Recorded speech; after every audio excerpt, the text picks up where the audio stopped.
If you're a list person, and since you're here at The Ringer, I assume you are, you've probably noticed two titles guaranteed to be at the top of any list of the greatest TV shows of all time: The Wire and The Sopranos. These two HBO productions are two of the most influential television shows in American history, shaping the era of peak, golden age of prestige television that we currently find ourselves in. You can find the fingerprints of these shows all over current pop culture. Members of the writing staff of these two shows went on to have a hand in the creation of Boardwalk Empire, The Night of, The Deuce, The Outsider, and Mad Men. The anti-hero television boom can directly trace itself back to Tony Soprano. I mean, David Simon, creator of The Wire, got the freaking President of the United States to talk about how good his show was. At the front end, I gotta tell you, I'm a huge fan of The Wire. Their impact isn't the only reason these two shows are linked. They have a ton of other similarities. They're both HBO dramas. They aired during the same time period. They both deal with the criminal underworld. They both have a rather bleak outlook on life. But those similarities bring their biggest difference into stark clarity. The Wire and The Sopranos use television's most powerful tool in very different ways. That tool, of course, is time. So let's dive into these groundbreaking classics. I'm Jackson, and this is the two faces of TV, The Wire versus The Sopranos. Spoilers ahead. Let's take a step back and answer the question that I'm sure is on everyone's mind. What is television? No, that wasn't the sound of bubbling bong water. Just hear me out. Some people on this very website will have you believe that television is the bastard stepchild of film. I resent you. And I resent your appearance on this podcast, because what we need is people like you making movies and not television shows. That's rough, buddy. In all fairness, though, I get where Sean's coming from. Because there are so many more hours to fill, TV budgets are smaller and stretched further. The sheer volume of tape produced in a season of TV has historically meant that there's less time for experimentation. By necessity, there's usually less ambitious camera work, editing, and visuals. But while some believe that the lengthy runtimes that define television hold the medium back, time is television's greatest strength. We spend hours on end with TV characters and stories. Time that can allow writers and directors to color a world in rich shades of gray. While TV struggles to make the singular arguments a film can provide, staring at a story for years on end can illuminate nuance. It's that nuance that has traditionally led television to be dubbed a writer's medium. Writers are the auteurs of the small screen, responsible for keeping seasons cohesive and using that time to tell their stories in different ways. So while TV visuals might not wow you in the same way a massive CGI blockbuster film does, the time we spend with characters on television turns them into tangible people. At their best, TV shows use time to explore who characters are and why. And there's more than one way to do it. The Sopranos and The Wire exist on either end of what I'm calling the depth versus breadth spectrum. Hey, phrasing! The basic idea is really simple. A show can use all the time at its disposal to dive deeply into the minds of its characters, or it can use that time to build a complex system and show how that system affects its characters. Put another way, it's an exploration of either psychology or sociology, of nature or nurture. The Sopranos is firmly on the depth end of that spectrum, focused on Tony Soprano, his closest allies, and how the inner machinations of their minds are an enigma. The show is interested in who Tony is. Over time, we dissect his mind from all angles, revealing him to be at the same time menacing, anxious, smart, stupid, evil, and pretty funny. Every day is a gift.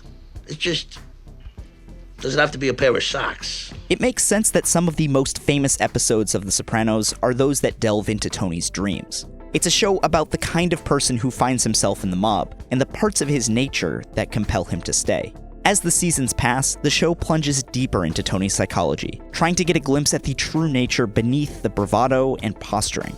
The Wire starts off in a similar way. At first, it feels destined to psychoanalyze the complicated nature of Detective Jimmy McNulty. We want it to be one way, but it's the other way. The Wire exists on the breadth end of the spectrum, using its time to examine every aspect of the complex system that is the city of Baltimore.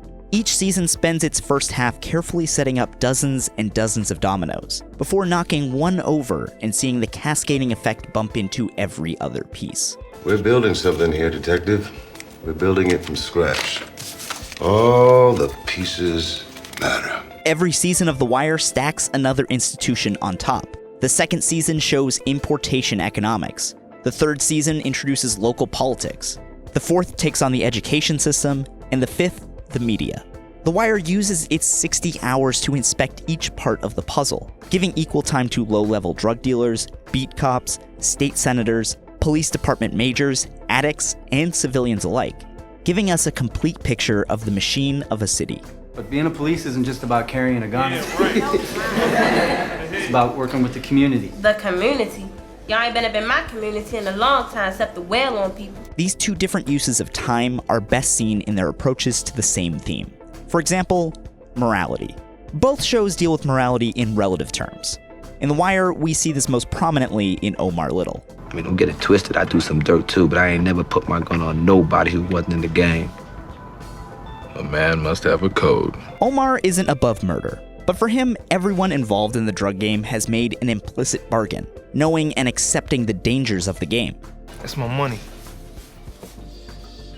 Man, money ain't got no owners. Only spenders. And it's something we see over and over from every angle. Some things just stay the same, man. I mean, the game is the game. The game is the game. Oh, in the game, yo. To Omar, everybody in the game is fair game. It's his way of surviving on the streets of Baltimore. But The Wire doesn't make this a statement about Omar as an individual. It's a statement about the ways he's adapted to survive in this ecosystem. You are feeding off the violence and the despair of the drug trade. You're stealing from those who themselves are stealing the lifeblood from our city. You are a parasite who leeches off Just like you, the culture of drugs. Excuse me? What? I got the shotgun. You got the briefcase. It's on the game though, right? On The Sopranos, morality is relative too. It's wrong, Tony. It's wrong. Here's an example. In the 4th season, Tony kills Ralphie Cifaretto. Besides being a general jackass, Ralphie murdered a stripper in cold blood after knocking her up in season 3. Something we could see really hit a nerve with Tony. Ralphie had it coming. But when Tony actually kills Ralphie, it's for ambiguous reasons. What we're led to believe sets Tony off is the death of a horse. The horse gets better when we take out 200 grand in insurance on a race coming up. Suddenly there's a fire. Over a season later, we finally get some kind of payoff for the stripper. But it's only when Tony says this, which is about the horse, but it might also be about the stripper too. We're never given clarity for why Tony did it, because The Sopranos uses time to build Tony's mind into a labyrinth. The more time we spend with Tony, the more muddled his motivations become. This kind of examination is something that only television shows can provide, using their massive amounts of time to dive deeply into the mind of a nuanced character, or to build an intricate system that shapes the characters under its control.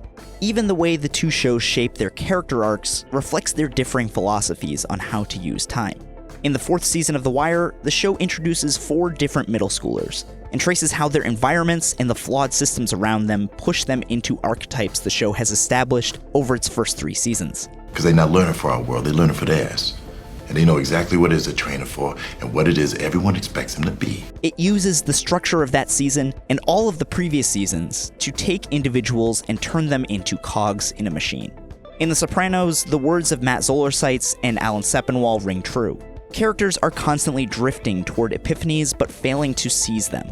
The problem for the most part isn't that the characters aren't capable of self-knowledge or criticism, but that they're simply too lazy or easily distracted to implement the realizations they have. Each show's bleak conclusion is a product of its spot on the depth versus breadth spectrum. The Wire expands outward, building a system and showing how that structure can bend good people to its whims. The Sopranos looks inward, wondering if people can even be good in the first place. But hey, you're probably thinking, these shows ended over 10 years ago. Who cares? Well, most dramas today fall somewhere on the depth versus breadth spectrum.